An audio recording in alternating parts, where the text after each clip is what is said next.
तेवढ्यात समोरून एक लांडगा येऊन उभा राहतो आणि तो आजीला म्हणतो कसा, म्हातारे म्हातारे, मी तुला खाऊनच टाकतो. म्हातारी न घाबरता लगेच म्हणते, खायचं तर खा बाबा, पण मला खाऊन तुझे पोट पण नाही भरणार. माझ्यात तर नुसतीच हाडं आहेत.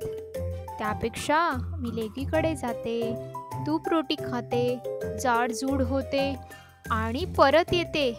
मग तू मला खा हा. लांडग्याला पण तिचं म्हणणं पटतं.